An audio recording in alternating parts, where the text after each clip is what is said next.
about his support for illegal violence against a journalist, an important story later in the show. Also, tonight, President Obama's point person on health care is here with the facts about GOP ads that are backing at least part of Obamacare. Kathleen Sebelius on the beat. I'm looking forward to that.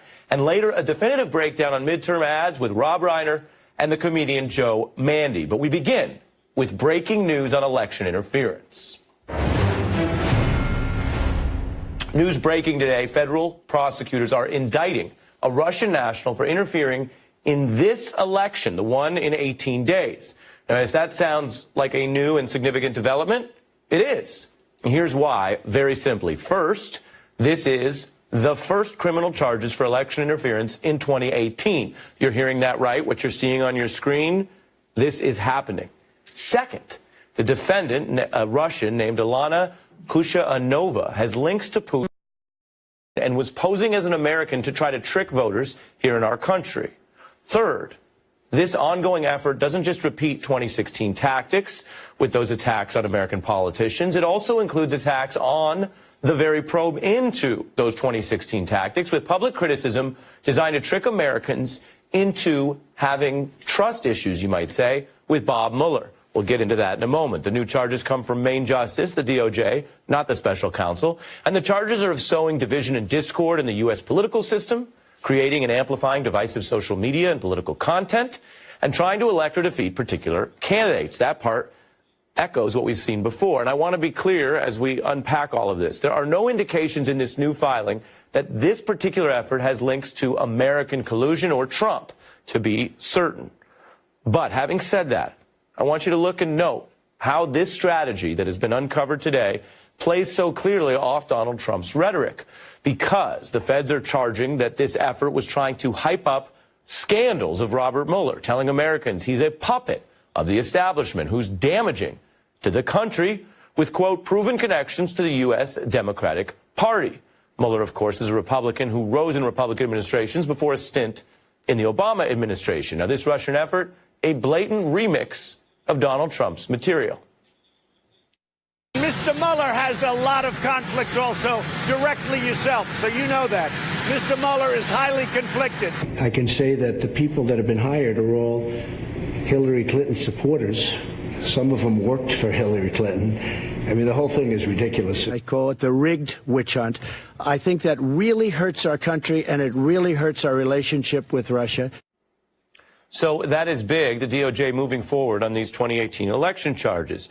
Meanwhile, there's a related scene playing out today in a courtroom in Alexandria, Virginia, where Mueller's investigation in the 2016 campaign continued with its most high-profile guilty convict, Paul Manafort, arriving at this hearing in a wheelchair.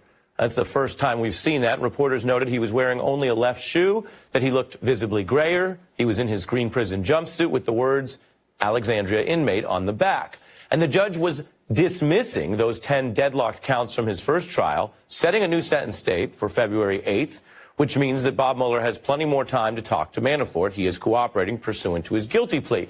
And also, look at this. The Wall Street Journal today reporting Mueller is probing WikiLeaks contacts with conservative activists.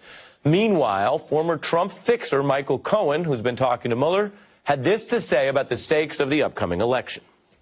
How have you been doing? I'm okay. Yeah? Okay, here's my recommendation. Grab your family, grab your friends, grab your neighbors, get to the poll, because if not, you're going to have another 2 or another 6 years of this craziness. So make sure you vote.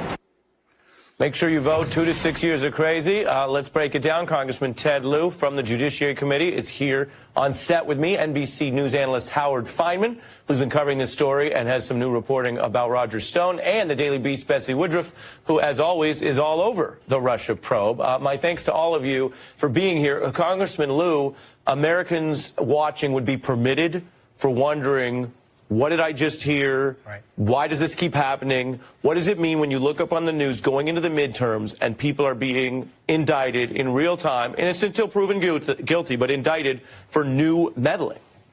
I think this indictment of the Russian operative is significant for at least 3 reasons. First, it's not just Russian interference in our elections in 2016. It's now in 2018.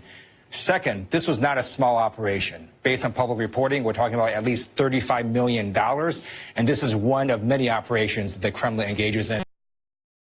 And third, I think what's interesting is you have the Department of Justice, the head of the FBI, putting country over party. Clearly, this is not a topic Donald Trump wants to talk about, but yet you have these Trump officials putting this out before the American people because they realize that interference in our elections is so important. Which you view as a positive at a time where we're told so many things aren't working. You view that as working, and this would be a kind of potential exception to the attempt, not just by the special counsel, but DOJ writ large, to stay quiet before the midterms, but you can't be quiet about an ongoing effort if you think it's illegal and is designed to subvert the midterms. That's correct. So there's what Donald Trump thinks and then what everybody else thinks. And in his administration, they realize the Russian threat to our elections is real. They're trying to stop it. And they want to warn Americans that that Facebook post or Twitter post you see may be coming from the Kremlin, not from someone down the street.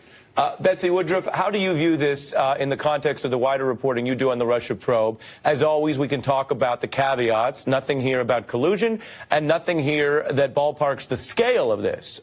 Any crime, any single crime is bad. Crimes that have mass impact are worse. But with those caveats said, how do you view this and what does it say about what the DOJ is doing? The important thing to remember that this new indictment highlights, but which we knew before, is that Russian meddling didn't stop on Election Day 2016. The Russians had been endeavoring to influence American politics prior to the 2016 election. They dramatically amped up that activity during the 2016 election, and they kept it going in the subsequent months, and now, as this indictment indicates, in the subsequent years. That's because the Russians' project, based on everything we know, both what the intelligence community has found, what reporters have found, what we understand from talking to people who are close to the Kremlin, who understand the way the Kremlin works, is that the project wasn't solely or even simply get Trump elected, but broadly trying to sow a lack of confidence, trying to undermine confidence and faith in American democratic institutions. One of the top priorities of Putin and his government is making democracies around the world sort of doubt their competence, doubt the integrity of their governments. We see this not just in the United States, but in the Baltics, in Ukraine, in Georgia, throughout Eastern Europe, and other countries that are in Russia's sphere of influence. So it shouldn't surprise anyone that this malign activity has been continuing, and frankly, we should expect to see these efforts from the Russians continue, honestly, for years to come. Before I turn to Howard and turning the page to Roger Stone, Congressman, I want to ask you about one more piece of this, which is with foreign crimes, you always have the gavel, which is what our justice system can do, and the hammer, which is the full foreign policy power of the United States. And so moving apart from the DOJ, the wider concern here is that, as Betsy said, this will continue, but it will continue even more aggressively if there is a view that the United States under Donald Trump never uses the hammer on Russia. I want you to take a look at something Frank Figliuzzi, who has a lot of experience in this, said in response to not the old indictments, but the new stuff. Take a look. Had nothing to do with my campaign. They continue to do it because they feel they have impunity. They feel that there's a president here that's not going to call them out on it. He's not stopping them. We've had over 24 Russians and Russian intelligence officers indicted for meddling, for hacking, for social propaganda. We've tied it directly to at least the colonel level of the Russian GRU, and yet our president does not come out and call them out on it and demand that they stop. Do you think Frank's right that the president not ever using the hammer is basically provocative and brings these attacks on us? He is absolutely right. There was bipartisan outrage when Donald Trump kowtowed in front of Vladimir Putin at the Helsinki summit. But what the Russians see from that is that the president of the United States is not going to do very much against the Russians for meddling in our elections. When Donald Trump keeps saying this is a hoax, this is a witch hunt, that just incentivizes the Russians to keep trying to attack us. And that's why they've been so brazen. And I'm pleased that at least the Department of Justice officials under Donald Trump see this differently. They're going to go after these Russians and try to do what they can to stop this meddling. And while that's going on, Howard, the Russia probe continues the investigations. The reporting we had this week